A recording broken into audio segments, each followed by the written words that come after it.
Vocês já vão ver que, assim, só meningite já é muita coisa. Então, não vou falar de encefalite, não vou falar de meningite crônica, vai ser só meningite aguda, tá? Então, vamos lá. Começando pelas definições. Então, meningite é o processo inflamatório que vai ser caracterizado por uma neocitose no líquido, que é definido por mais de 5 células no líquido, tá? Ela pode ser classificada em aguda e aguda e crônica.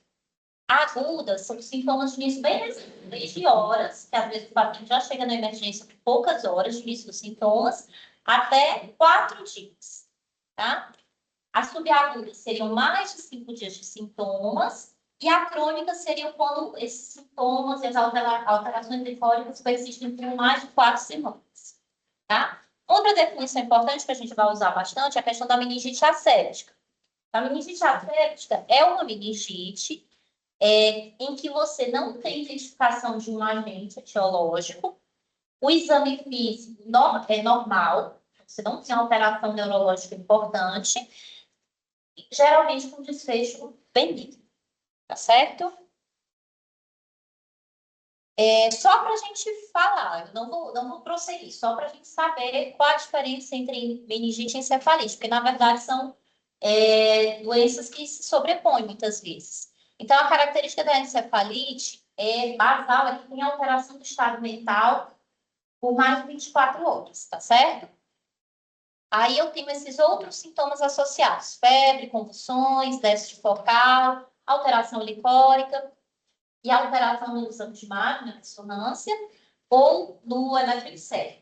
Se eu tenho duas alterações dessas, além da alteração do estado mental, eu considero uma encefalite possível, e se eu tenho pelo menos 3, eu considero provável. Então, as meningites agudas, elas correspondem a 75% das meningites comunitárias, tá? Os principais agentes etiológicos não são identificados, tá? Isso não é um dado brasileiro. O brasileiro também é, claro. Mas, assim, só para a gente saber, a gente não consegue identificar a maior proporção dos casos de meningite, qual é o agente etiológico. Em seguida, vem os vírus e as bactérias. Aqui embaixo, esse gráficozinho é do painel de meningites, e aí a gente vê que, ó, dos casos confirmados no Brasil por critério laboratorial, que a gente está em melhora, mas a gente fechou 2024 com 36% só, de todos os casos. Então, realmente, na maioria dos casos, a gente não consegue identificar o agente, tá bom? Aproveitando isso, a gente vai falar um pouquinho dessa parte epidemiológica, porque é muito importante para a meningite. Inclusive, lá no tratamento, a gente tem que ter noção disso para entender quais são as melhores opções terapêuticas. Então, esses gráficos todos foram tirados desse painel de meningites, tá certo? Do BI deles. Então, a gente vê que a gente tem uma prevalência, tinha, né, na verdade, de meningite viral até 2024. Foi a primeira vez que as meningites bacterianas ultrapassaram as meningites virais no Brasil, tá certo? Essa meningite não especificada, que é a terceira curva em amarelinho, ela é uma meningite, você não consegue descartar a meningite, você tem alteração licórica, mas você não consegue, pelas alterações, definir se é bacteriana, viral ou outro agente etiológico, tá certo? Uma meningotuberculose, enfim. Então, ela fica como não especificada, porque você não tem alguns, a gente vai ver mais para frente, alguns achados são bastante sugestivos de meningite bacteriana ou viral, mas tem umas que a gente não consegue definir. Então, fica como não especificado. Tá? Então, foi a primeira vez que a gente teve essa virada aí de bacteriana para viral. Aqui a gente vendo por faixa etária e sexo, a gente tem uma discreta prevalência no sexo masculino, e a gente vê que a faixa etária maior incidência é de 1 a 4 anos, tá certo? Então, é uma doença muito importante para a pediatria. Aqui a gente tem o coeficiente de incidência por unidade federativa, tá? Quanto mais próximo do vermelho, maior o número de casos, quanto mais próximo do azul, menor. Então, a gente vê uma prevalência na região sul e sudeste. que isso é no histórico de incidência, quando você clica lá, você vê, todos os anos são assim. São as duas regiões que concentram o maior número de casos, tá certo? Esse aumento do Paraná, não. Isso aí foi um surto que deve ter acontecido lá esse ano de 2024. Mas sempre a região Sudeste e Sul muito parecidos, os coeficientes de incidência. Com relação à etiologia, né? Então, a gente vê aqui, em azul, são as meningites bacterianas, tá? Que, como a gente viu lá naquele primeiro gráfico, ultrapassaram as meningites virais que estão em roxinho. Nessa primeira coluna, que são os casos, tá? No segundo coluna, temos os óbitos. E aí a gente vê que a proporção de óbitos associada às meningites bacterianas é bem maior. Tanto que a letalidade de meningite viral ficou em 2%, certo? Aqui a gente tem esse quadradinho do Mendel, diagnóstico diferencial de meningite. E aí a gente tem bilhões de coisas, tá certo? Eu coloquei assim, a maioria desses quadros, vocês verem em inglês, são do Mendel, tá bom? Mas a gente, obviamente, não vai ver todas essas causas, tá? É só para ver que tem muita causa. Uma causa, a gente teve um caso no Espírito Santo, e eu tive um lá em Belém, foi por protozoário. A gente trata com anfotericina, né? Isso, eu tive um de criança lá. Vamos. Acho que aqui eu esqueci de ajeitar. Então, com relação às meningites virais, o principal reservatório é o ser humano, tá bom? Todos os vírus associados às meningites virais. Como que acontece esse processo? Então, normalmente a gente coloniza,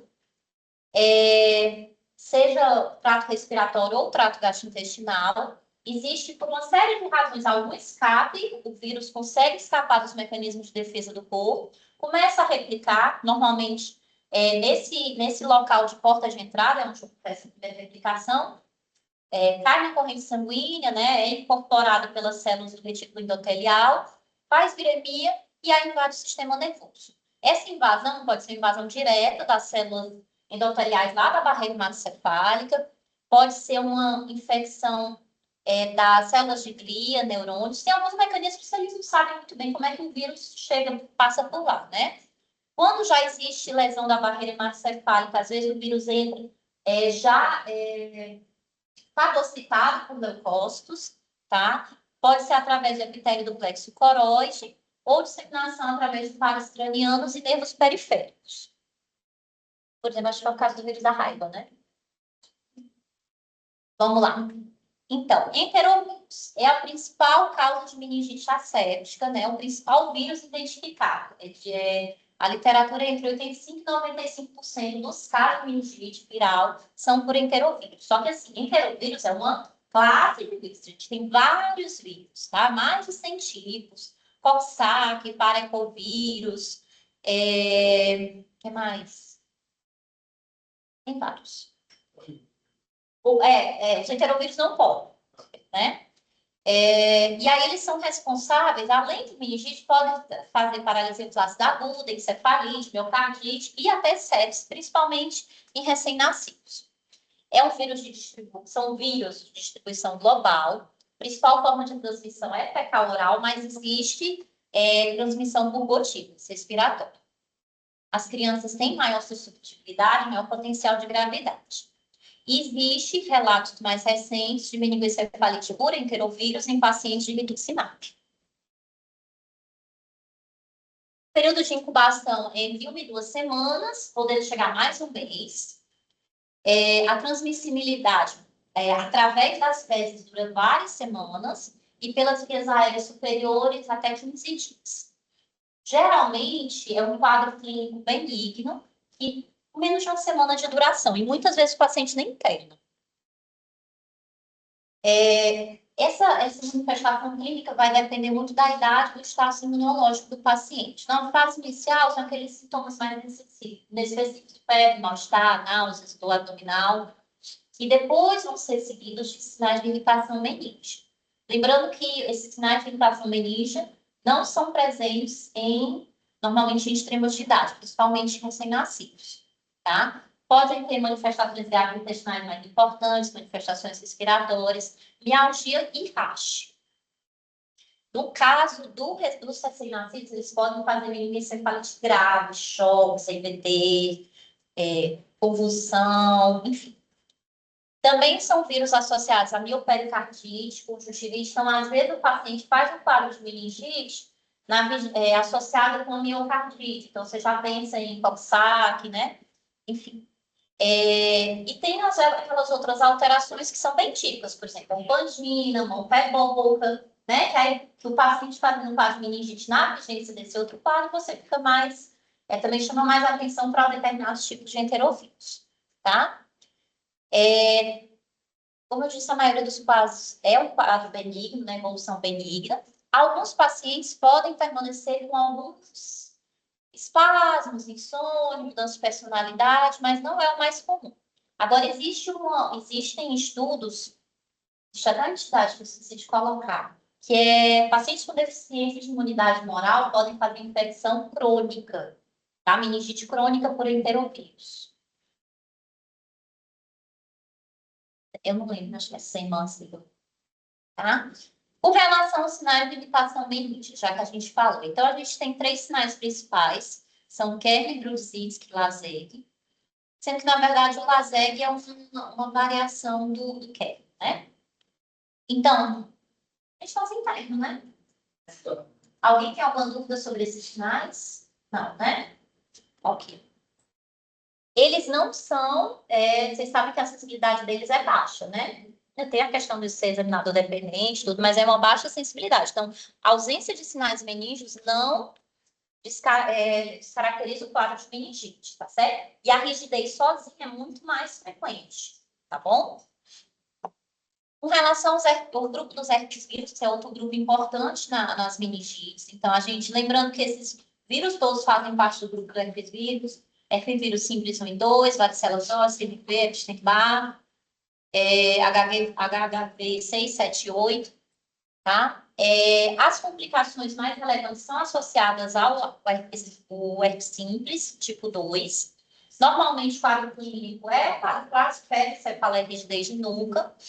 No período neonatal, a gente tem uma diferenciação. Normalmente, o herpes simples 1 causa encefalite, com um quadro mais grave, e o 2 causa um quadro de meningite, um quadro mais grave.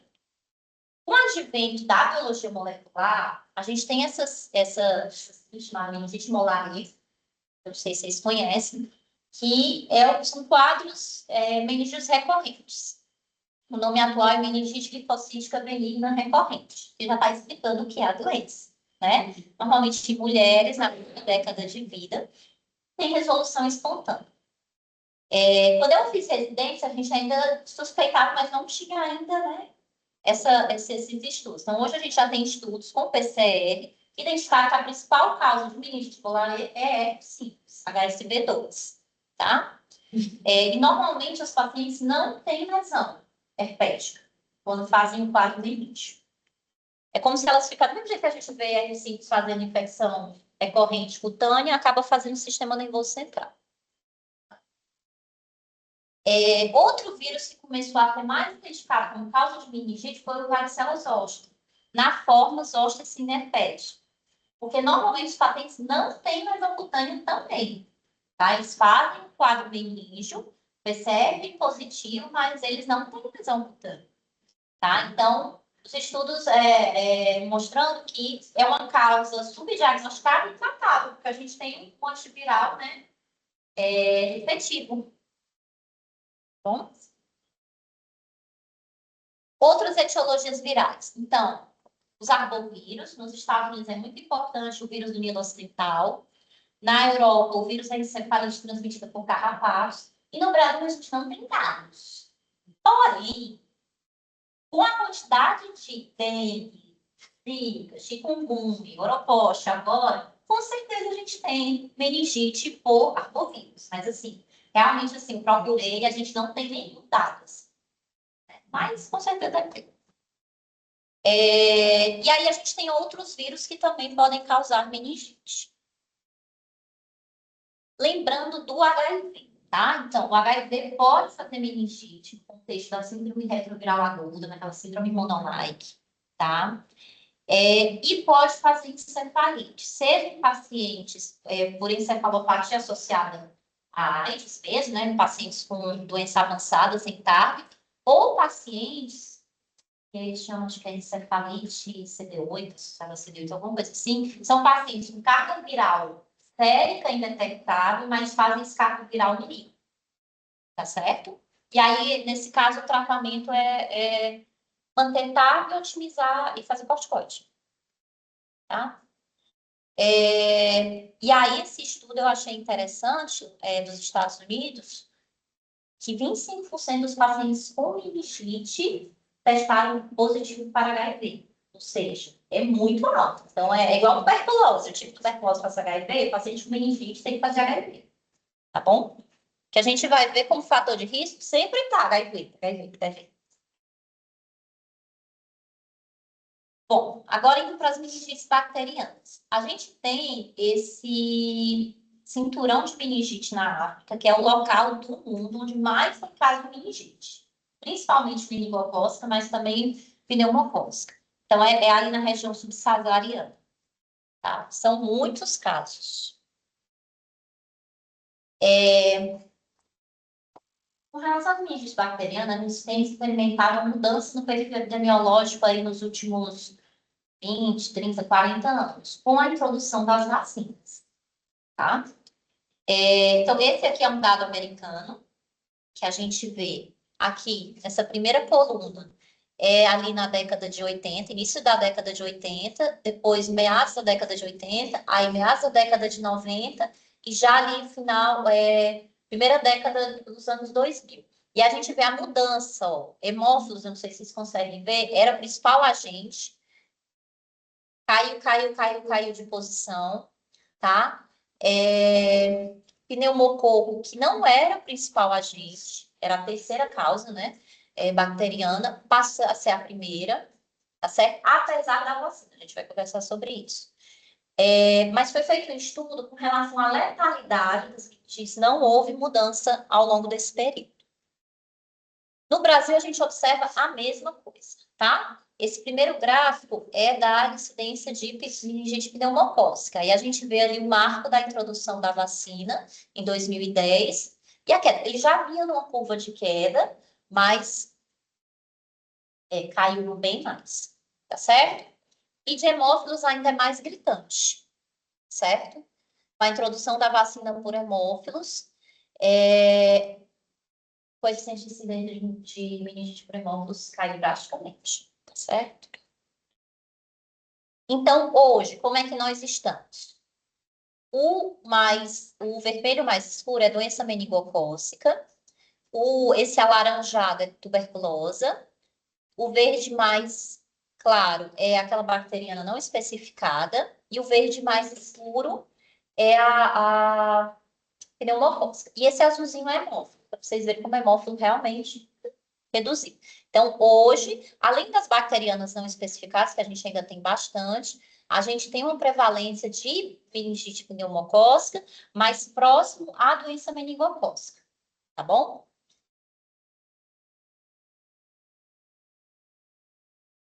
Então, da mesma forma, é muito importante isso. O perfil epidemiológico das meningites bacterianas varia bastante de acordo com a faixa etária.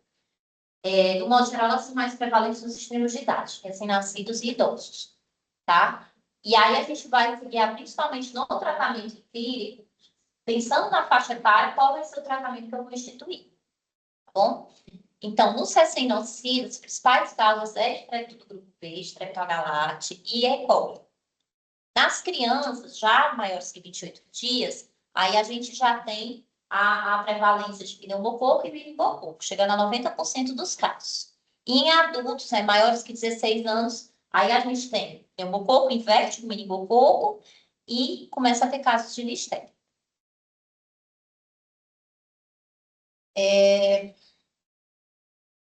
Então, aqui nessa tabela, a gente tem, considerando, digamos, o fator de risco, qual seria as bactérias mais prováveis, tá? Então, a gente vê Recém-nascidos, é os que a gente já falou, extrato do grupo B é coli.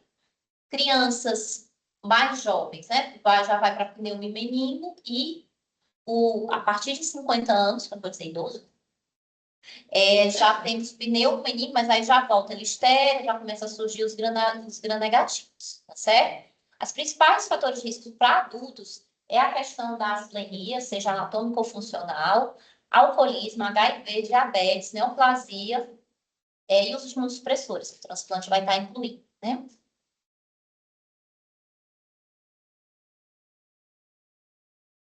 Fatores de risco para mortalidade. Então, a gente vê que são parecidos, mas isso aqui seriam, digamos, condições que foram observadas na apresentação clínica que o paciente teve pior desfecho. Então, a gente nota, por exemplo, ausência de otite sinusite, bleostose líquor menor que 1.000, é como se a virulência da bactéria fosse tão grande que ele não deu tempo de seguir o quadro normal dele, que é ter outro foco infeccioso, que é fazer uma celularidade bem mais alta, tá bom? É hemocultura positiva, ou seja, para tentar fazer bacteremia por aquele agente, tá bom? Aqui a gente tem a proporção de casos na primeira coluna. O verde mesmo daquele outro. O verde é mais escuro, é pneumocócica, azul é hemófilo e esse daqui é menino, tá? E a gente vê que em termos de mortalidade, a meningite pneumocócica tem maior mortalidade no Brasil. Tá bom? Chega a 30, letalidade, desculpa. Chegando a 30% dos casos. Com relação à faixa etária, a gente vê também que a predominância dos casos são maiores de 60 anos. Ixi, eu marquei errado. E a letalidade também é maior nessa faixa etária, tá certo? Acima de 60 anos.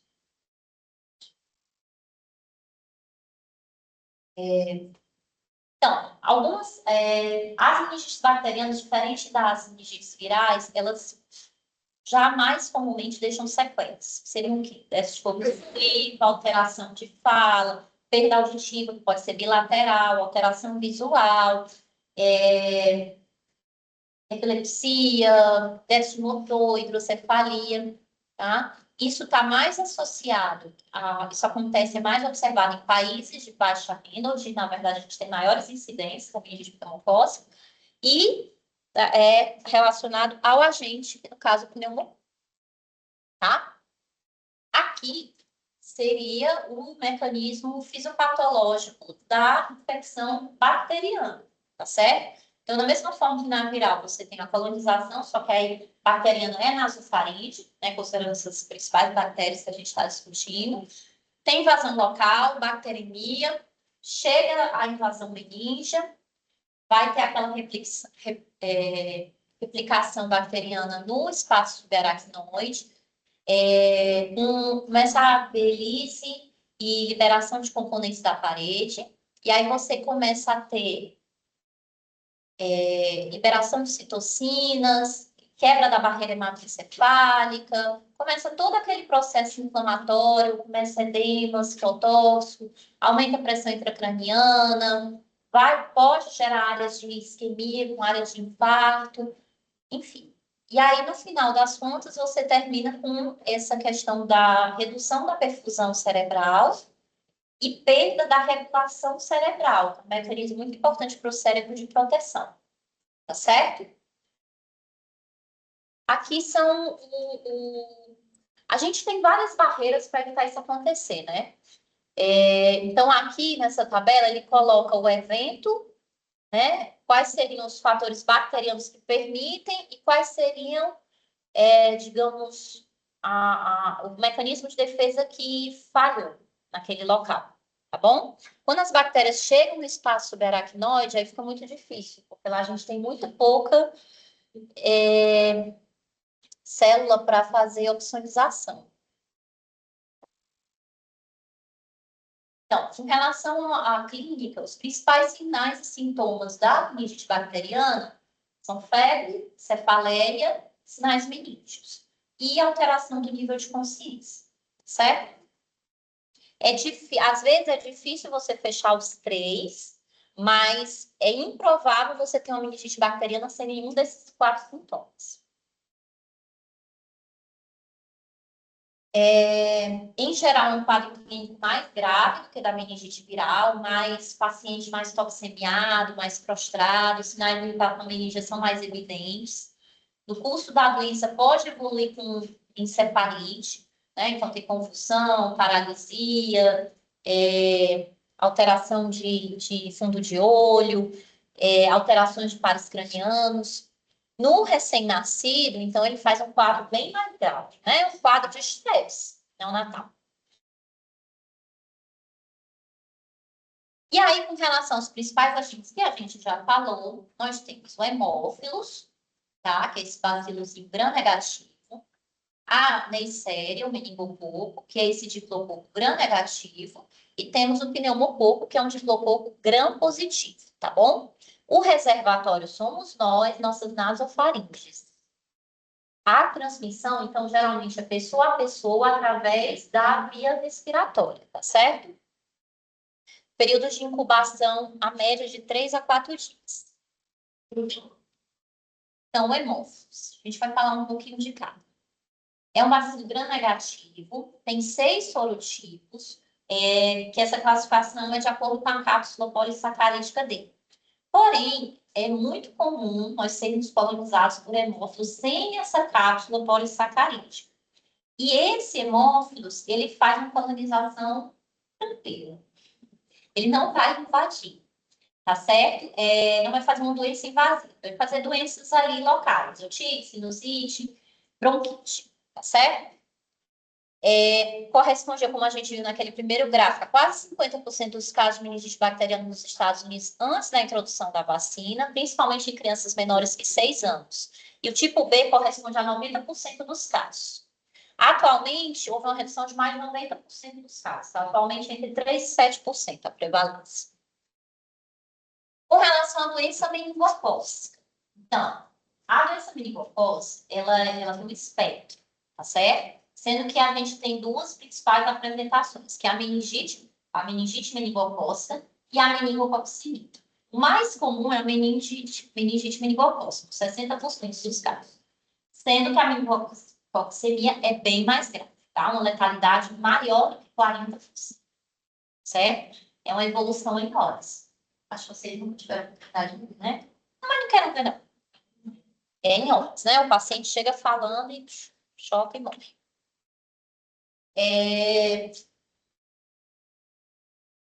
Então, com relação a essa evolução, por que que alguns pacientes vão desenvolver essa doença mais agressiva? Então, está relacionado à virulência da cepa, a condições imunitárias do hospedeiro, alguma incapacidade do hospedeiro de eliminar esse agente da corrente sanguínea, por exemplo, as mesmas questões, a questão da asplenia, deficiência de complemento.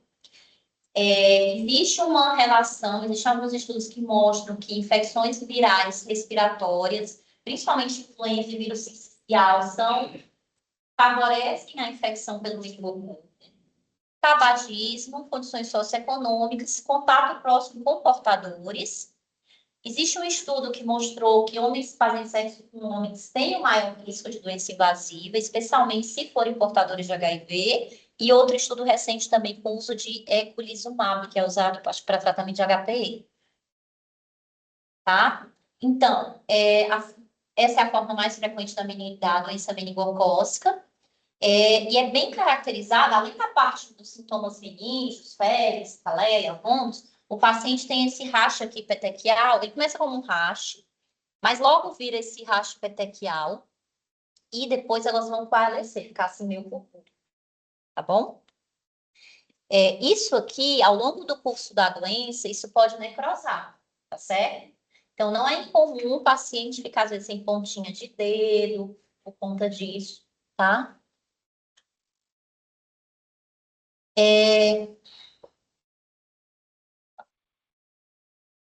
As convulsões dos sinais neurológicos focais são menos frequentes que nas outras meningites bacterianas, tá? No lactente, são sinais aqueles menos específicos das meningites nessa faixa etária, tá bom? Mas essa questão da lesão cutânea chama a atenção, porque mesmo criança pequena faz, tá? Uma entidade associada bastante à meningite à infecção meningocócica é essa síndrome que eu não sei falar, de Waterfall Federation. Né? Enfim, que é a cultura fulminans, tá? É o quê? A necrose hemorrágica maciça das adrenais, tá certo? 80% dos casos dessa síndrome são associados à infecção meningocócica. 15 a 20% dos pacientes com doença meningocócica vão fazer a síndrome, então é razoavelmente frequente, tá? Então, começa o curso habitual da doença, só que o paciente acaba evoluindo com choque e hemorragia, tá? Se não for tratado muito rápido, a evolução é bem catastrófica, tá certo? E normalmente ela é associada justamente à meningococcemia, ou seja, o paciente não chega a fazer meningite. A evolução é tão rápida que é como se nem desse tempo chegar no sistema nervoso central. Com relação ao agente, então, é um diplococo gram-negativo, aeróbio, imóvel, tem 12 diferentes sorogrupos, tá? Mas de importância aqui para nós, a gente tem o A, o B, o C, o W, o X e o Y, certo? O que é interessante? O meningococo, ele tem uma capacidade de alterar o sorotipo dele, mudando o material genético mudando os componentes da cápsula. Isso é importante por conta da questão do uso das vacinas. Então, a gente tem visto isso. Não sei se tem algum desse gráfico. Que a gente tinha uma prevalência de meningo C, né? E que com a introdução da vacina, primeiro a MEN C, depois a CWY, a gente está virando. Então, agora a gente está tendo uma prevalência de meningo B. Tá? De um modo geral, apesar desse mecanismo, a introdução de vacina levou a uma redução das doenças meningocócicas em todos os lugares do mundo. Tá certo? Olha aqui, tá aqui esse gráficozinho, que começa em 2010. Então, a gente vê que vinha uma tendência de queda, e com a introdução da vacina, caiu bastante. Tá certo? O C é o azul e o B é o amarelo. Então, a gente vê que agora o B já está começando a superar os casos de meningo C. Tá certo? Lembrando que a vacina para meningo B, por enquanto, a gente só tem em clínica privada. Certo? E aqui uma coisa interessante. Vocês sabiam que existe estado de portador do meningococo? Pois é, mas tem várias notícias sobre isso. Tá certo? Essa primeira é até da Febrasa. Então, o que é o estado de portador? É uma colonização, portanto, assintomática de adolescentes e adultos jovens, principalmente em classes sociais menos privilegiadas. Para o próprio paciente, isso serve como um processo imunizante, então o paciente realmente não adoece, porém ele transmite, tá certo? Tanto que um fator de risco é o contato com o portador assintomático, tá certo? Chega a ser 30% a 40%, é bem alto em alguns locais, tá? Só mais uma coisa que eu não falei da infecção pelo meningococo, esqueci de colocar. No decorrer da infecção, existe uma questão imune muito importante envolvida. Então, o paciente pode desenvolver alguns processos imunes. Como a gente vê na infecção gonocócica, na meningocócica também acontece. Então, o paciente pode evoluir com pericardite, com artrite, tá bom? Foi, né? Depois, ali já, fim do tratamento, né? Foi uma solução bem rápida, mas todo o seu dor de cabeça, a noite já estava rebaixado. Aí levou para o depois quando veio da caixa, não, não é. Que até tipo, algumas sorologias também, de avaliação positiva.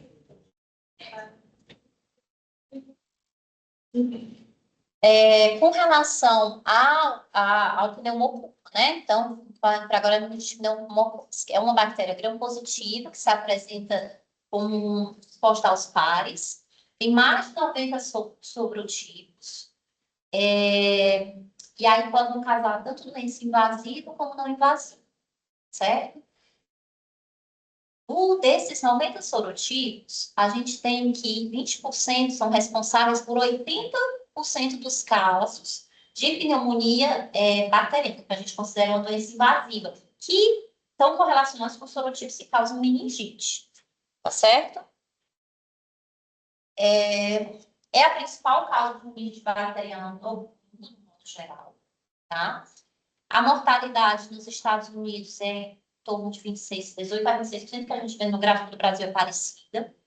Nos menores de 60 anos, ou seja, pacientes mais jovens, normalmente essa mortalidade está associada a complicações neurológicas. Então, a gente tem, às vezes, paciente que tem ME, né? E nos maiores de 60 anos, a gente tem complicações sistêmicas. E aí, normalmente, isso compensa alguma doença de base e o paciente vai a óbito. Tem uma alta taxa de sequelas neurológicas comparada às outras meningites. Essa gravidade, como eu falei, é bem associada à presença de comorbidades e geralmente você tem um foco do pneumococo contínuo, então não é incomum a gente ter automastoidite, né, em meningite por pneumococo. Ou foco à distância mesmo, pneumonia, endocardite, tá? A gente teve uma senhora que chegou lá no básico, uma AVC. Uma AVC não era um AVC. Só que na tomografia dela, me chamou a atenção que ela tinha uma tomastite violenta. E aí eu pedi para os meus funcionar, e era meningite pneumocócica. Então, na verdade, ela deve ter feito a meningite, por isso a AVCzou.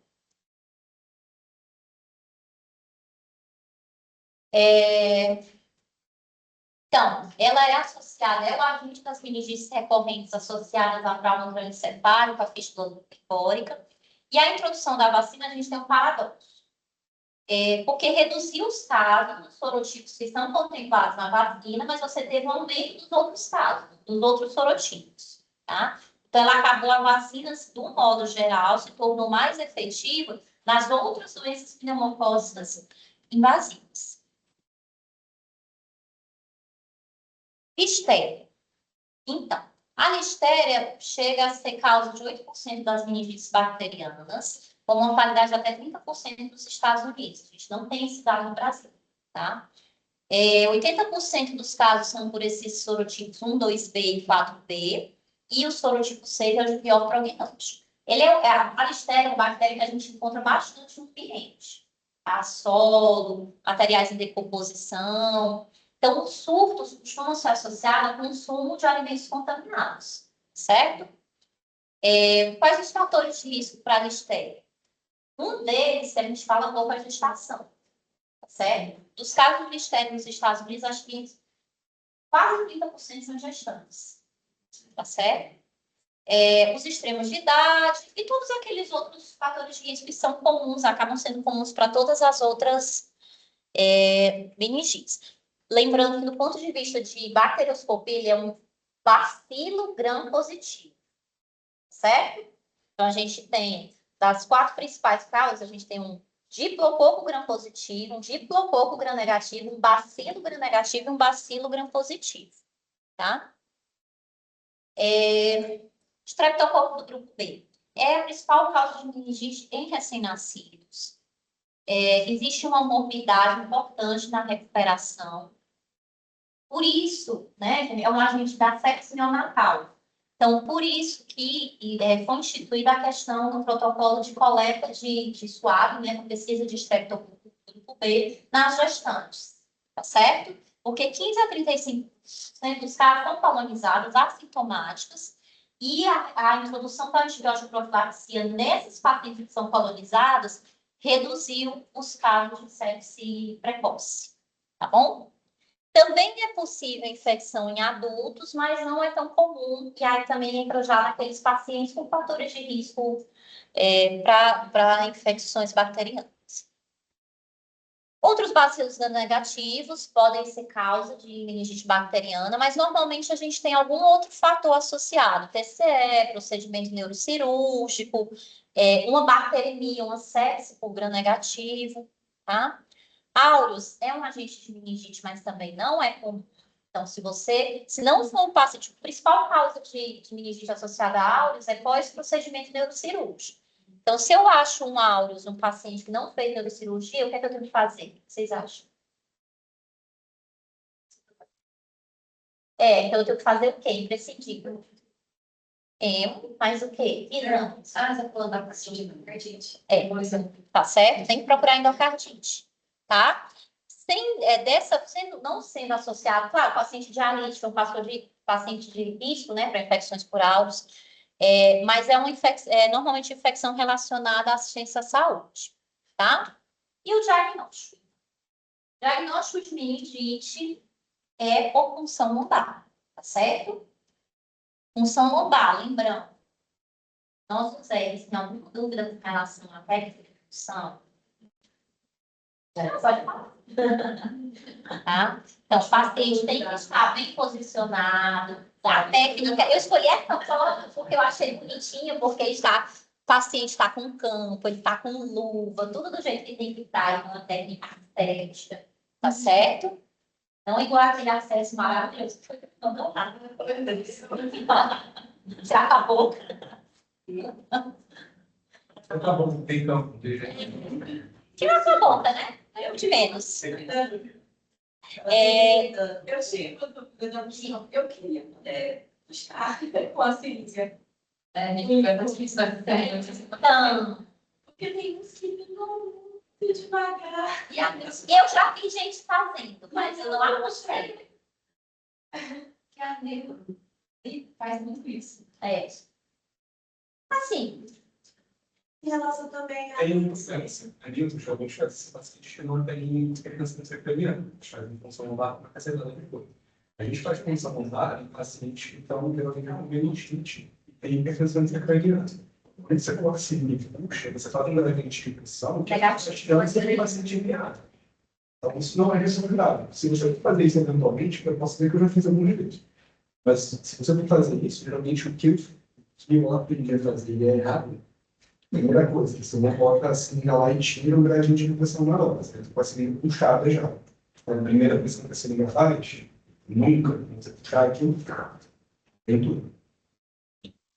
Tem que ser muito sutil e muito devagar. Mas em situações muito específicas, sob supervisão. Assim, não falei isso sem que alguma experiência, mas não está fazendo do lado. Isso não é verdade.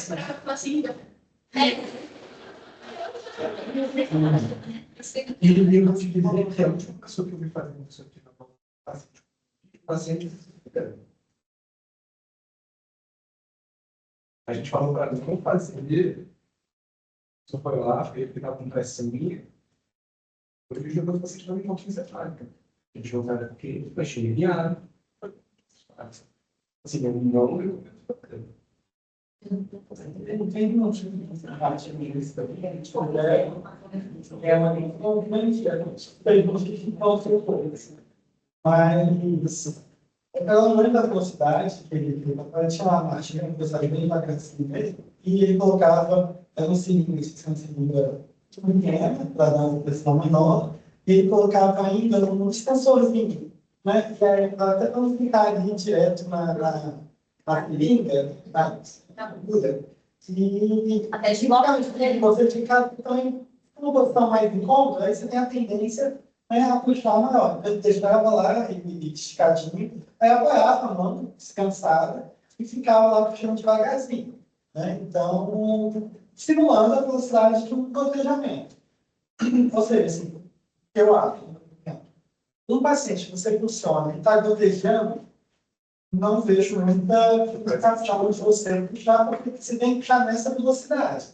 E a maioria dos nossos pacientes que estão com um processo inflamatório vão estar numa pressão, quando não muito rápido, hipertensão, mas um planejamento suficiente. Aqueles pacientes, principalmente, aquelas suspeitas de neurocífilis, vai descartar neurocífilis sem sintomatologia, sem nada, e às vezes você funciona, aí cai uma coisinha, aí você fica alguns minutos lá para cair. Dá mais um pouquinho. Você chega a dar aquela batidinha. A batidinha assim. Eu vou te pintar. Aí, nesse caso, é muito bom tem que deixar a experiência, entender a situação e fazer muito devagarzinho.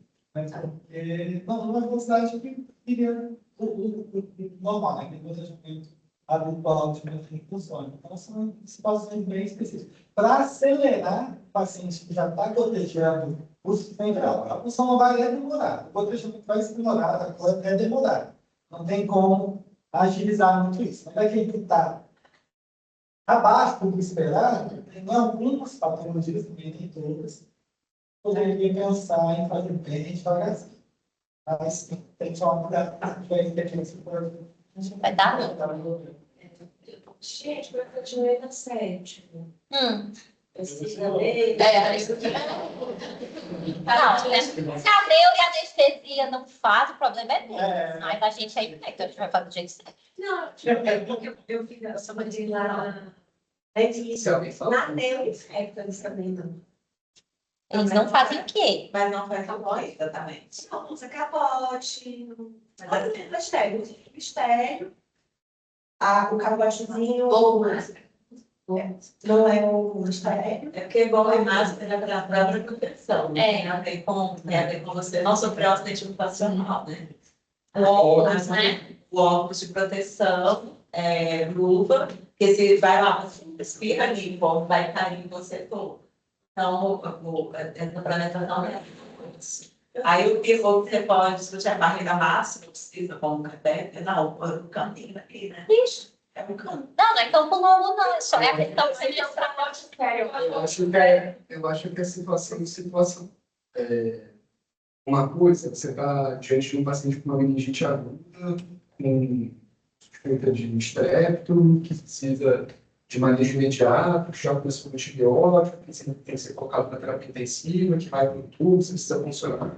Quero que comece a antes você vai, para chegar da luta todo discutido, convulsionando, você fazer uma dopamina, o cara está passando. Tem que fazer rápido, senão o cara voltar a funcionar, você tem que tubar o cara, tem que resolver. Aí você pegar a forte, o estéreo, o campo extenso, né? Você faz a barreira mínima segura, resolve o problema e segue. Agora, o paciente está internado. Como qualquer procedimento de urgência, você vai pegar uma infecção com um paciente com urgência, você vai tentar fazer o máximo possível. Mas você precisa resolver rápido. Né? E aí depois você faz de medida, depois com calma, você troca café.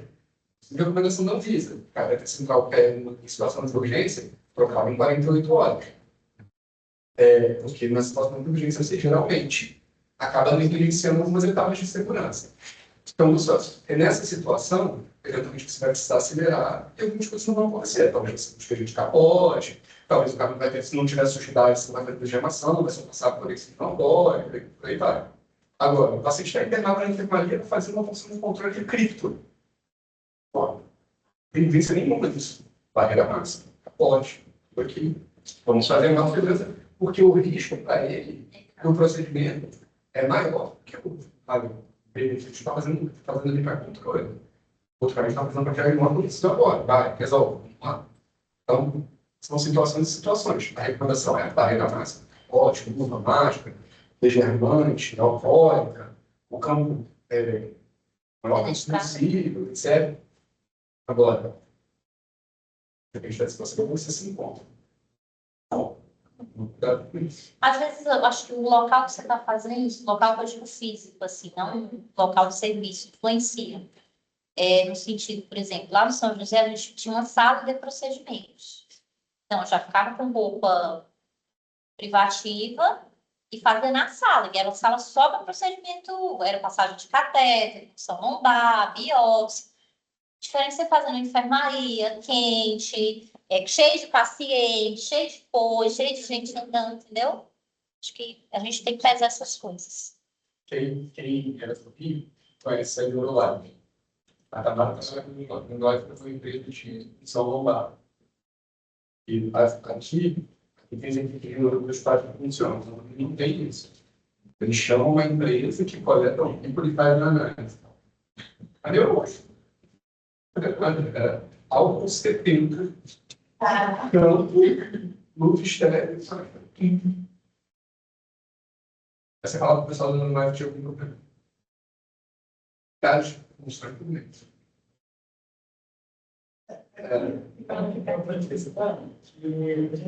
Obviamente, tem que ter, existem questões, E, assim, cara, quando você chega também de novo, a pessoa também, quando tem experiência, acaba, às vezes, ficando um pouco, porque, mas, assim, de forma a pessoa está aprendendo, então tem mais chance de, não, eu limpei uma região aqui menor, mas aí, esqueci de palpar de novo, aí coloca a mão fora de onde não está com campo, sem colocar o campo, aí apoia o cotovelo, se tiver com o carrote lá em cima. Aqui ainda tem esse limpador, né? Que é comum acontecer, né? Faz escola, né? Então, assim, se a pessoa está toda, tudo parabenizada, Eu acho que a vida assim foi.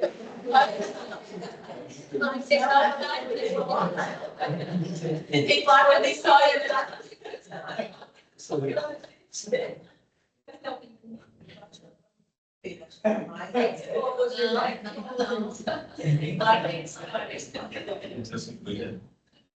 Ok? Continuando. Então, o diagnóstico, né? Já que eu coletei esse material, o que é que eu vou pedir? Então, sempre vou pedir celularidade, com diferencial, glicorraquia, proteinorraquia, bacterioscopia e cultura, tá? Pensando que isso é o diagnóstico de meningite bacteriano, diagnóstico de meningites agudas, né? Então, é a rotina, né? E aí, testes específicos baseados na suspeita clínica, tá certo? E aí, dependendo, posso pedir PCR, se eu tiver acesso, posso pedir tinta da China, se houver suspeita, GeneXpert, enfim, aí depende até sorologia, né? Lembrando que IgM não atravessa a barreira hematoencefálica, né? Então, se a gente tem IgM positivo no líquido, é infecção, é neuroinfecção, a princípio, tá? Na análise do líquido, perdão. Então, a gente vai avaliar a pressão de abertura através do Rackmanômetro, né? Uma pressão de abertura aumentada fala a favor de processo inflamatório, sistema nervoso central. O aspecto do líquor, às vezes, ajuda. Tem outro paciente lá no básico e também chegou com história de AVC, só que começaram... Todo mundo tem pneumonia, né? Todo mundo aspira, todo mundo... Começaram a ser pressão, dose habitual. E aí, no quarto dia, ela sentou e aluno assim, aí, todo estado de mal, eles fazem milhões de nada. Aí, quando desses não vou funcionar. A tomografia não tinha grandes alterações relacionadas. Na hora que ele funcionou, ele disse, Ju, veio pus. Era outra meningite pneumocose, né? Então, assim, o aspecto do líquido, às vezes você olha e diz, não, esse aqui, vamos, corta, pressiona já, né? Então, o aspecto do líquido é importante. O líquido do HSA, que é francamente hemorrágico, que a gente diferencia daquele líquido do acidente de função, que fica mais xantocrômico, tá? E a gente tem essa questão da celularidade que pode estar falsamente aumentada em alguma situação. A principal é a função traumática, né? A gente tem um vaso pequenininho, né? Umas hemácias. Nos pacientes com sangramento do sistema nervoso central, também pode vir. E pacientes com convulsão também podem ter celularidade aumentada, mas é uma celularidade baixa, vai ser 500 células, a célula vai ser uma coisa transitória. Os demais parâmetros do líquido vão estar normais, tá bom? Existe esse cálculo, que é para você, digamos assim, corrigir a quantidade de leucócitos baseado na quantidade de hemácias, tá? Eu achei isso complicado, eu usava um outro, que é um para tira para cada 600 hemácias. Pronto, essa que eu uso na prática, mas esse é o que está no... E faz a menor diferença, né? Assim, 99,99% das vezes. Você vai ter 3 mil células, Vamos tirar 3. Eu posso.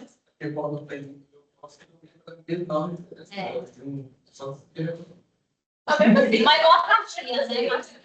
Assim, Faço diferença.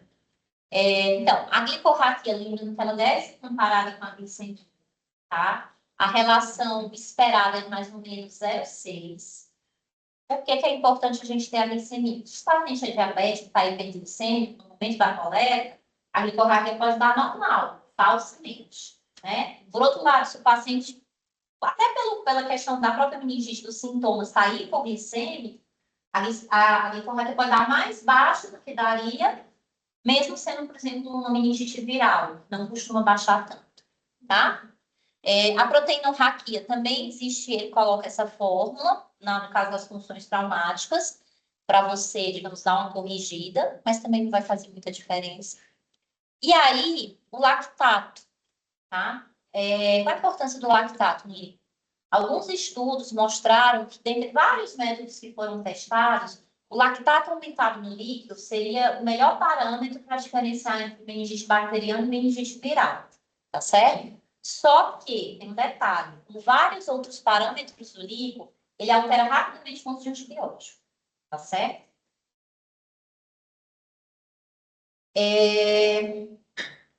Então, tá aqui. Aqui em cima, nesse primeiro quadro, a gente tem, digamos, um licor típico do paciente com meningite bacteriana aguda, tá? Então, a gente tem uma pressão de abertura aumentada, uma contagem de células acima de 1.000, normalmente, com predomínio neutrofílico, proteínas bem aumentadas, glicose consumida, às vezes a gente vê terminar zero, né? Dizem zero. Essa taxa, né? Glicor sérico menor do que 0,4. A bacterioscopia e a cultura, ele coloca assim, uma positividade maravilhosa. 60% a 90% na bacterioscopia e 70% a 80% na cultura. Isso daí é ressaltando que é sem uso prévio de antibiótico. O uso prévio de antibiótico vai despencar isso daí para menos de 50%. E também depende muito do serviço. Aí a gente depende muito do santo laboratório, de alguém que tenha hábito de ver essas lâminas de líquido. Porque realmente, serviços que têm são referência de meningite, você tem bacterioscopias frequentemente positivas, né? Coletadas antes da administração de antibiótico. Então, a gente é uma importante ferramenta diagnóstica. A gente muda, inclusive, a terapia baseada na bacterioscopia. Porém, tem serviços que o laboratório não tem esse hábito, e aí a gente tem bacterioscopias persistentemente negativas, tá bom? Aqui embaixo, a gente tem uma comparação entre os tipos de meningites e as alterações licóricas, tá? Eu vou focar nas duas primeiras, que a primeira é viral e a segunda é bacteriana. Então, na meningite viral, a gente tem pleocitose, mas é uma pleocitose mais discreta, tá bom? Não costuma ultrapassar 1.000 células. O predomínio é mononuclear. A glicose costuma estar normal ou discretamente alterada. E as proteínas estão aumentadas, mas não chega a valores estratosféricos, como a gente vê na meningite tuberculosa, na meningite bacteriana. O que é importante? A meningite viral, no iníciozinho do quadro, ela pode ter predomínio neutrofílico, certo? Então, até uma forma que, às vezes, alguns serviços falam, que suspeita de meningite viral, é refuncionar após ali 24, 48 horas, porque você tem a viragem sem uso de nada, sem uso de antibiótico de nada, tem a viragem para mononuclear.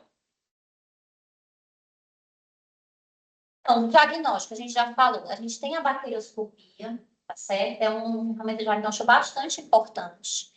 Tem a cultura do líquor, é o padrão ouro para meningite bacteriana. Para a meningite viral, a gente tem um rendimento muito baixo, certo? Tanto que isso é feito a título de pesquisa, praticamente.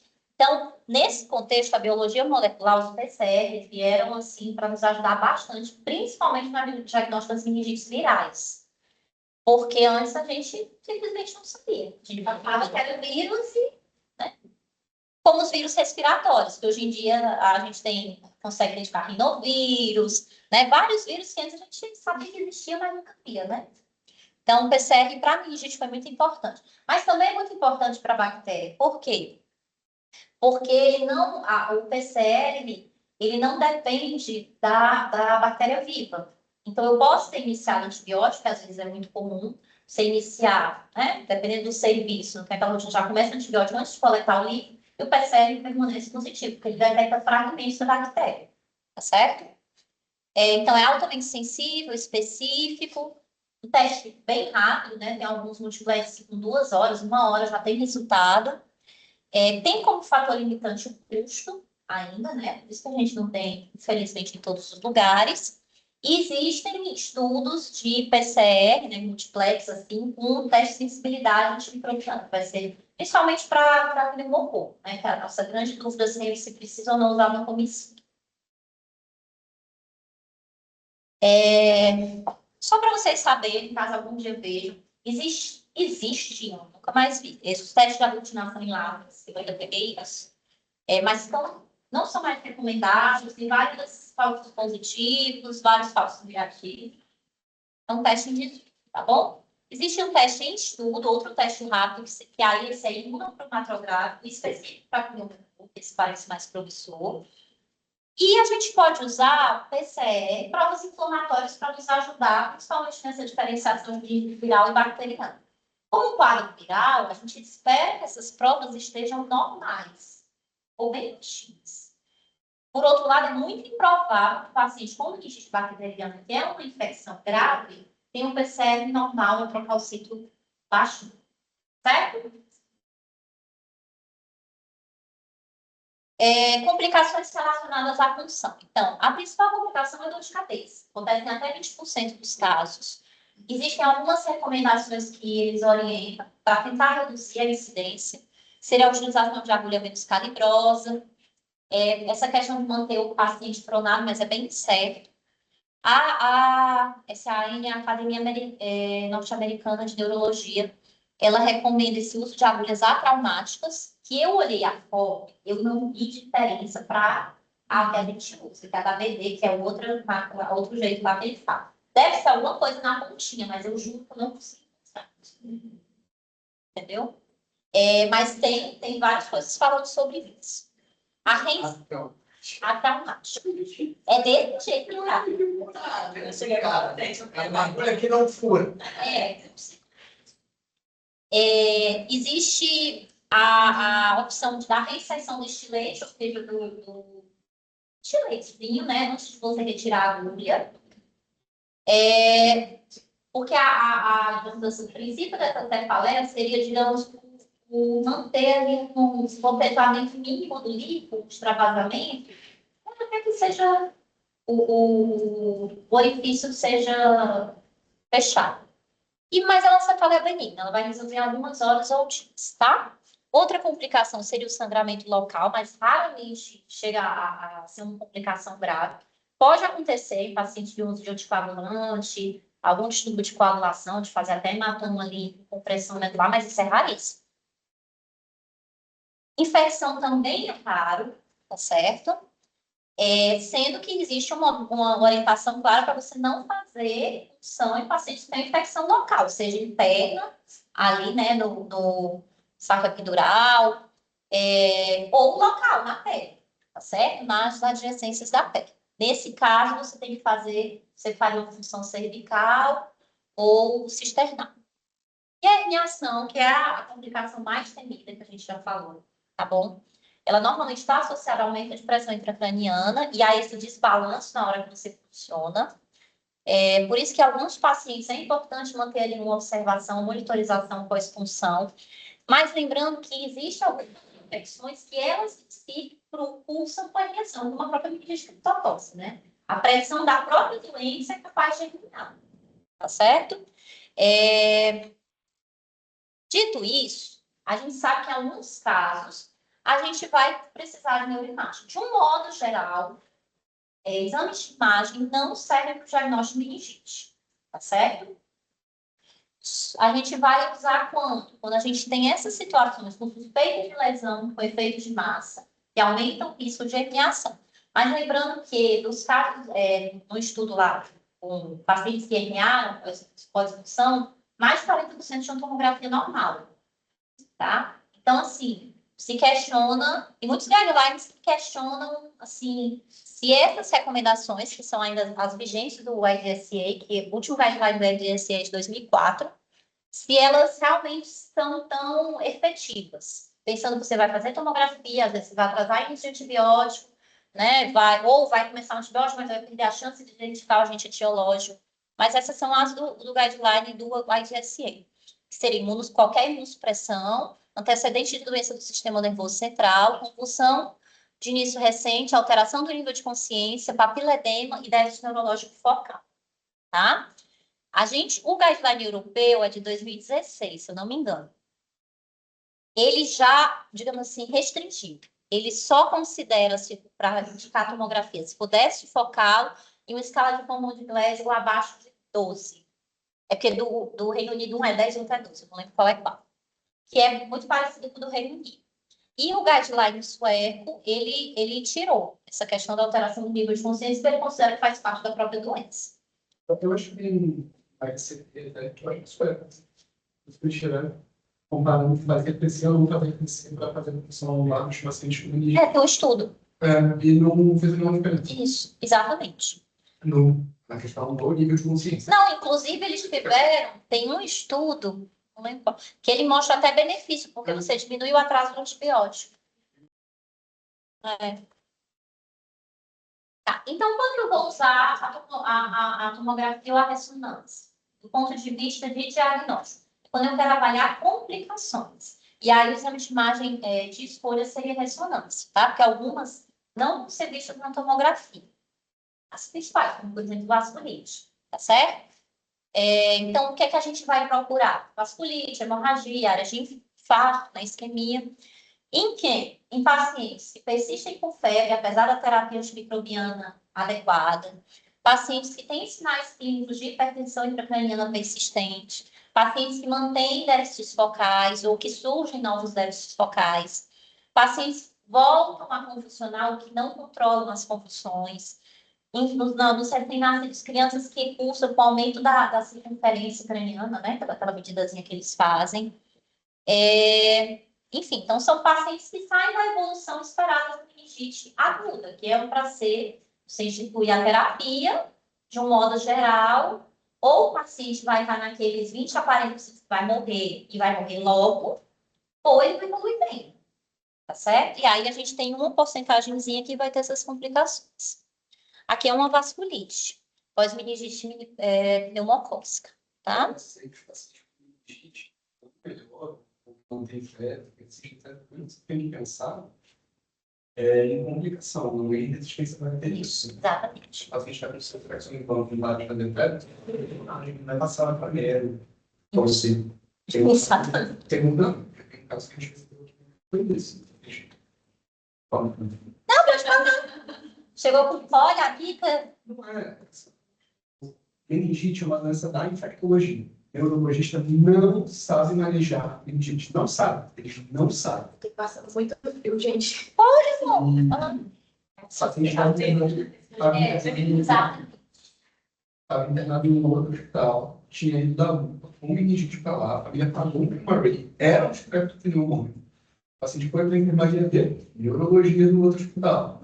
Aí o paciente persistiu com febre, rebaixou, eles falaram, não, tem infecção nosocomial, pode tirar essa infecção e não tem febre. O paciente chegou aqui fritando no UTI. A gente voltou com essa infecção de balão, fez em maio, o paciente não tem tempo. Nunca que ia resolver. A complicação por incrível que pareça, a sensibilidade do Amero é pior do que as infecções. Ele tem mais resistência de campo para a experiência nessa infecção. Então, pode ser bem. Pode diferenciar e tudo. Mas tem que tomar muito cuidado com isso. Porque o paciente geralmente tem relação à complicação da doença e não à resistência bacteriana. Uma vez eu trabalhava lá no Hospital Guará, aí tratava de medo de fato, uma paciente rebaixada, né, na sala vermelha, aquela coisa.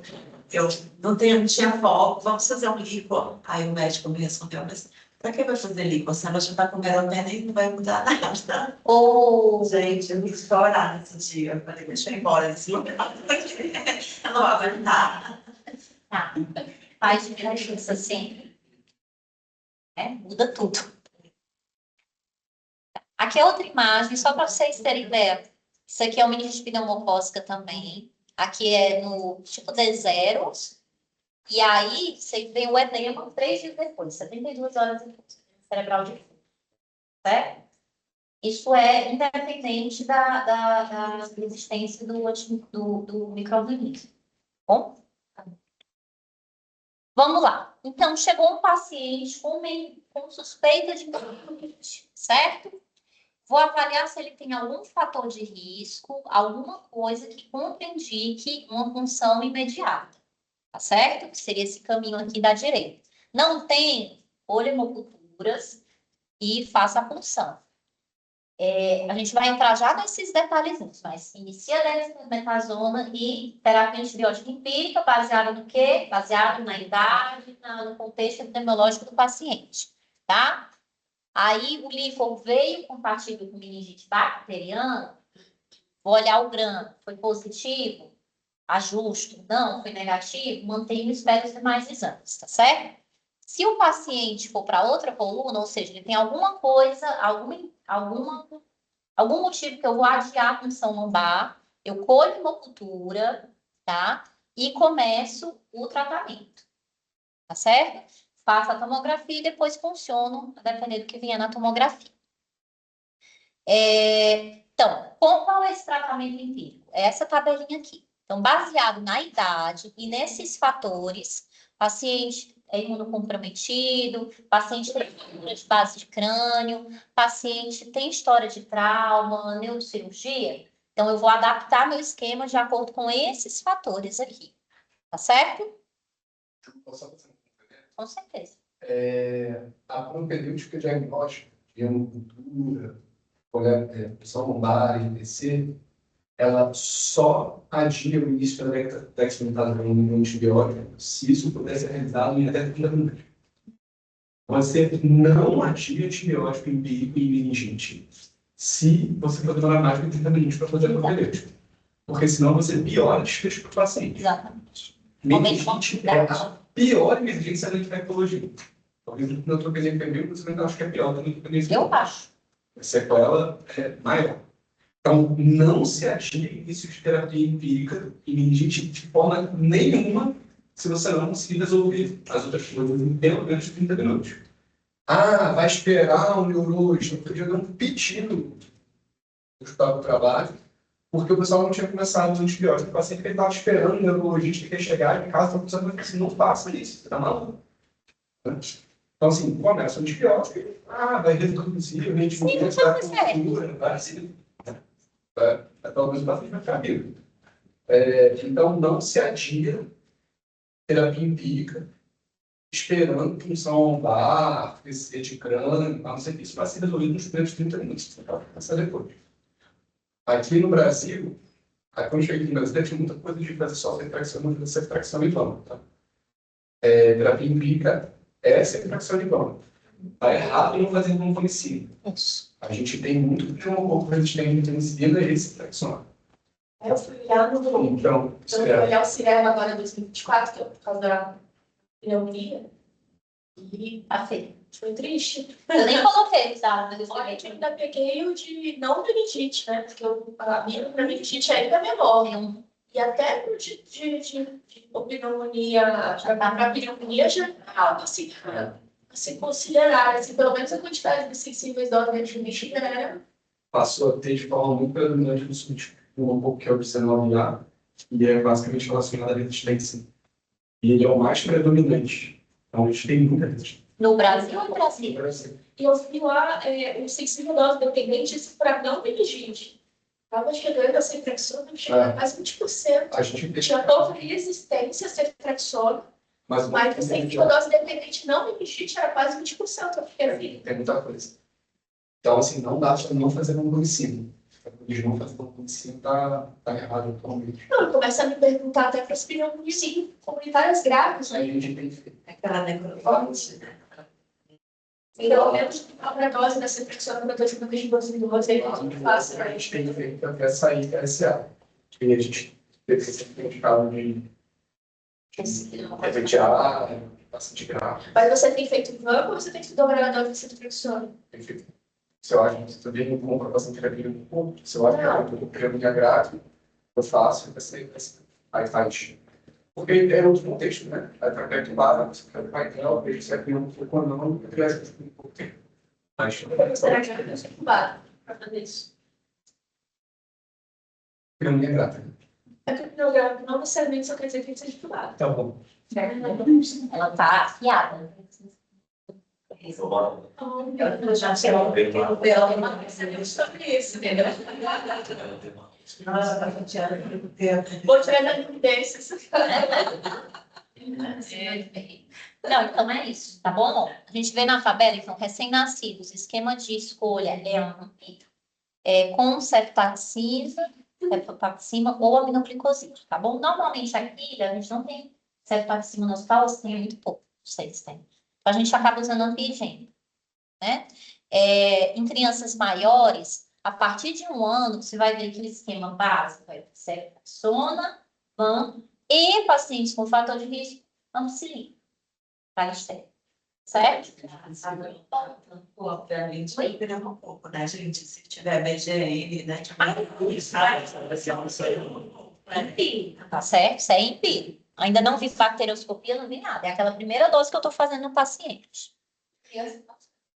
Criança menor que... Só neonato. Tá bom? Depois já fica porque aí aumenta o meningo. A coisa da aminoglicoside na RL também deve assim, porque a aminoglicoside também deve central, não é legal, né? Então, aí que a gente fazia sempre tentar fazer a função, quer dizer, esse bebezinho lá no estado, ou enfim, alguma coisa, sempre tenta fazer a função. Se eu não conseguia fazer a função, se tem alguma evidência maior de meningite, é uma beta-lactamina de diferença. E sempre tem que buscar agente etiológico. Assim. Então, se isso aqui é uma situação que o benefício da identificação da gente faz muita diferença, tanto que pode até que aprovou agora. Então, importante isso muda a conduta tudo, né? de maneira absurda. Teve um caso que a gente viu também lá no hospital, que foi isso. O paciente chegou com uma rompicefalite funcional, tinha muita alteração de cólica, e aí no pai deu muitas observações na externa. Essa notícia transformou para ampicilina. Só que o que aconteceu é que ele continuou piorando. Então, ele rebaixou mais, piorou mais da rompicefalite, e obviamente a gente não ficou achando que era resistência. Quando fez a imagem, tinha um abscesso. Então, e aí estava progredindo a doença. Aí foi de ampicilina, associou bactrim, depois associou gênero e vão melhorando. No contexto, se a gente não tivesse diagnóstico fechado, esse cara, todo mundo, ele ia manter ceftriaxone, vamos, comando, que ia precisar de prolongar um monte de coisas sem saber o que estava fazendo. E provavelmente não ia botar, provavelmente precisava. Para estéreo. Então, fazendo diagnóstico etiológico, esses pacientes faz muita diferença no manejo. Estéreo se suspeita muito pouco, né? E quando confirma é tão bom, né? Exatamente. É isso mesmo. Então, é isso. Aqui é baseado no agente, por exemplo. Então, como eu tenho uma bacterioscopia, já me dá uma pista gigantesca de qual é o agente. Se eu tenho uma bacterioscopia, eu tenho digamos, já o antibiótico que eu vou usar.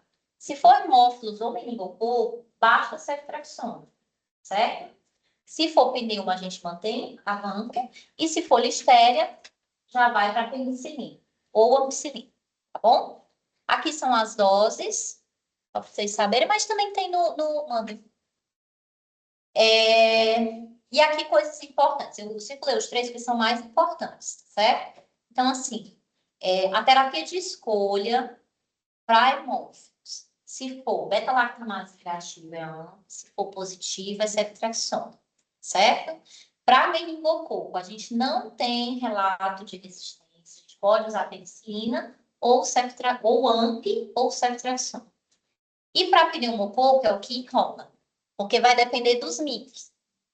Não estamos nunca mais autorizados a usar penicilina para tratamento de meningite pneumocócica empírico, só se for guiada por cultura com um MIC belíssimo assim, menor do que 0,6, tá? Se for ceftriaxona, então o MIC para ceftriaxona para sistema nervoso central, MIC baixo, né? 1. A partir de 1 a gente já considera intermediário. E aí a gente já precisaria ter a bronca associada, tá certo? Uso de rifampicina, tá? Então, é algo assim, também não muito, assim, os estudos não são bem conclusivos, porém, existem algumas recomendações para o tratamento da meningite pneumocócica associada a van com sem ceftriaxona, tá? Para isso, eu preciso ter sensibilidade comprovada à rifampicina.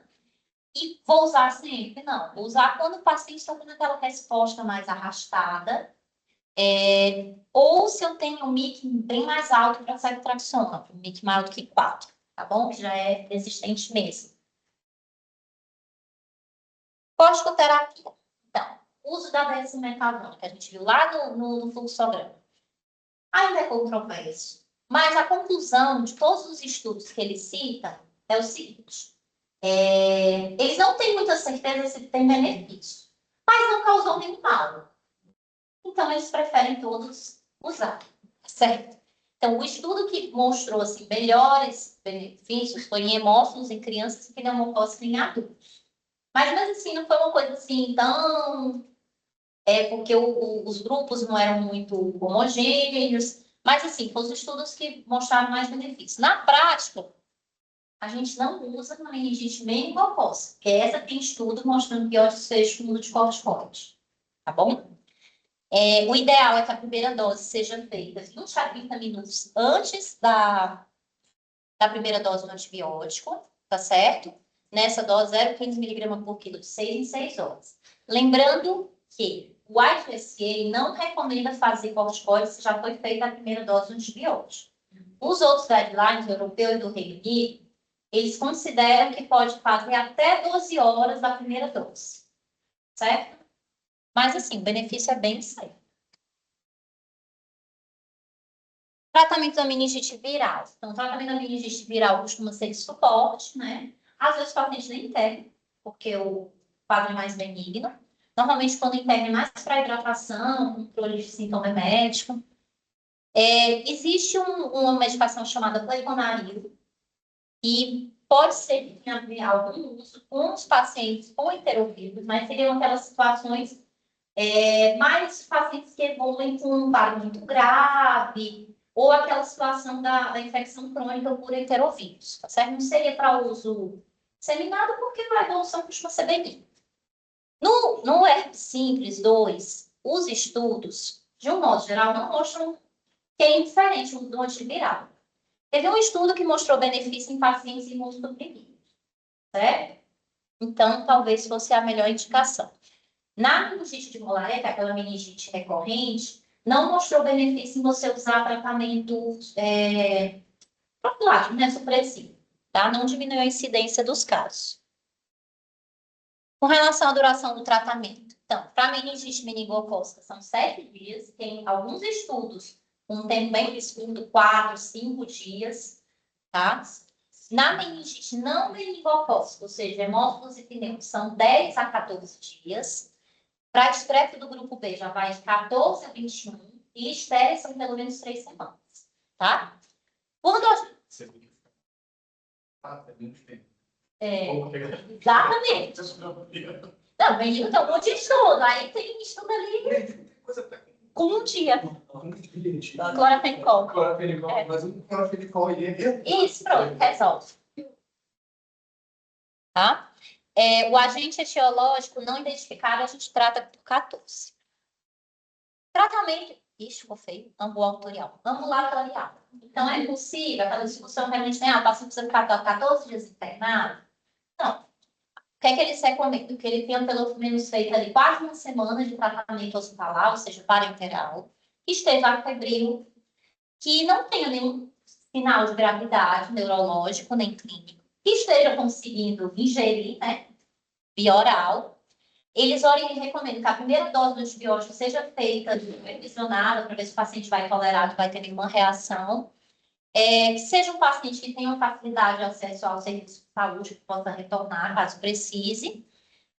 Ou seja, é um paciente que vai ter algumas condições socioeconômicas adequadas. A gente não vai fazer isso, por exemplo, paciente morador de rua, né? Eu confesso que eu tenho Medo. Eu tenho um probleminha ressalvas. E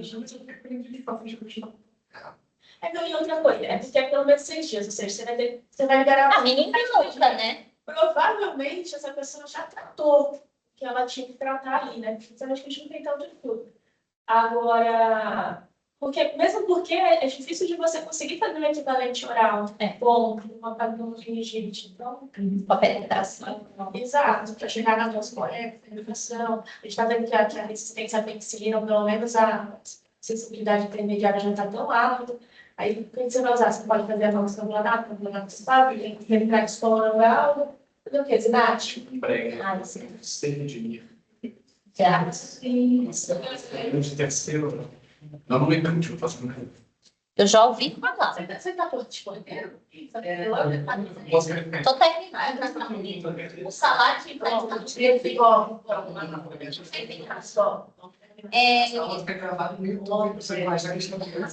é mesmo. E eu ainda tô sinal do meu logístico.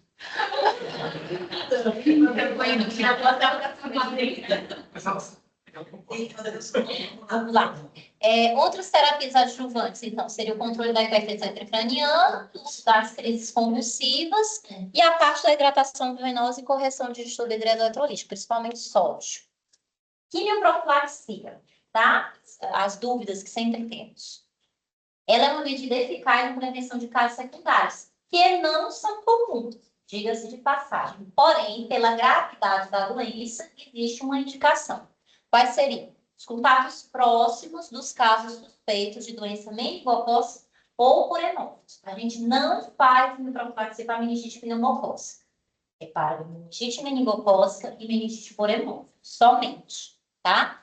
E é independente do estado vacinal. Quem eu considero contato próximo? Quem mora na mesma casa, tá? No caso de crianças, se for hemófilo, tiver mais de 2 casos na escola, na creche, aí a gente faz na turma, certo? Que a gente já vai considerar para entrar para a situação de surto. O paciente também tem que fazer a quimioprofilaxia se ele não tiver sido tratado com ceftriaxona no momento da alta, certo? Porque ele volta no mesmo ambiente, tá certo? E a gente não gera imunidade para essas doenças, vocês sabem, né? E só para. É o desespero. É o desespero. Primeiro, o paciente tem uma sensação de que ele vai tomar para ele não ter meningite também, mas na verdade a gente está descolonizando, né? E ele vai ser monitorado. Essa coisa do contato próximo, às vezes tem assim, mas eu fui lá visitar na casa dele, ele já estava com febre e tudo, mas isso não é uma exposição. Eu lembro que a gente falava mais ou menos 4 horas na última semana, então tem que ser uma exposição mais relevante. E é motivo. É motivo. Pelo menos 4 horas, ter ficado menos de uma distância, mês fechado. E outra, não é para profissional que não usou máscara. Tá, A gente tinha isso antes da pandemia, né? E aí. Mas até hoje não desespero. Diga que é uma suspeita de meningite. Então, reforçando para vocês, não se faz profilaxia em profissional de saúde que atendeu o paciente devidamente paramentado. Não precisa ser N95, pode ser máscara cirúrgica comum, tá? E na verdade, o fato de você estar na mesma sala do paciente, sei lá, no mesmo ambiente ali, não vai ficar profilaxia mesmo sem ter sem máscara. Isso é para você realizar algum procedimento, aspirou, entubou, você teve um contato mais próximo com a via aérea do paciente, tá certo? Acho que ele Nas primeiras 24 horas. hoje, 24 horas, a gente viu. Exatamente. O meningococo é um bichinho assim, então, Ele morre. ele morre fácil. Ele mata fácil, mas ele morre fácil, né? Ele olhou, já morreu, tá? Então, vamos lá. E a gente tem um esquema indicado para a doença meningocócica e o esquema indicado para hemófilos, tá certo? Para doença meningocócica, a gente tem a droga de escolha rifampicina para os dois, tá? Mas na meningocócica, a gente tem como opção ceftriaxona e cipo, certo? A gente vai ver que na rifampicina existe só uma mudança da forma como é administrado. Porque a do hemófilo, você faz uma dose por dia por 4 dias, e na meningocócica, você faz 2 doses por dia por 2 dias, tá certo? Ceftriaxona e cipro é dose 1. Pode fazer rifampicina. Mas pode fazer rifampicina no manual. Sim. Pode? Pode. E a tentação A gente troca TB. É verdade. A tentação pessoal é tipo dose 1. É. Se tem algum caso. Sempre. Eu lembro que eu chegava aqui, aí tinha assim, 20 comprimidos de ciclo para UTI. Aí você chegava lá, era uma meningite que tinha chegado. Todo Aí, mundo. ninguém vai tomar 2 dias de antibiótico. Mas é a alternativa melhor. Isso. E, por fim, lembrar que é uma doença de notificação compulsória, imediata, tá certo? E se notifica, inclusive, caso suspeito. Todos os médicos estão aqui, todos, viu, Coelho, sem exceção. Principalmente precisa, pode fazer qualquer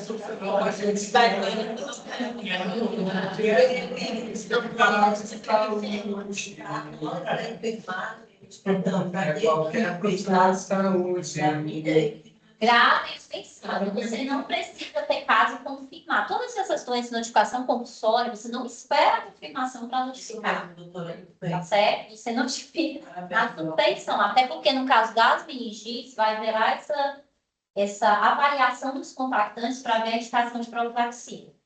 E aqui na profilaxia depende do estado vacinal, tá? Grave nisso. Não me importa. E você vai avaliar a carteira de vacinação para você indicar a vacina, mas não vai deixar de fazer a profilaxia porque a pessoa é vacinada. Quem está vacinando para menino aqui? Só para ser.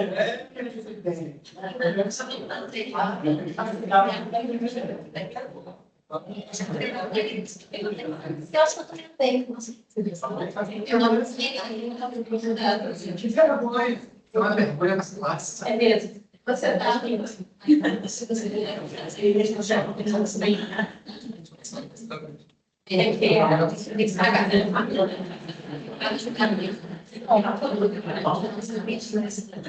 Ok, gente, é isso. As principais funções.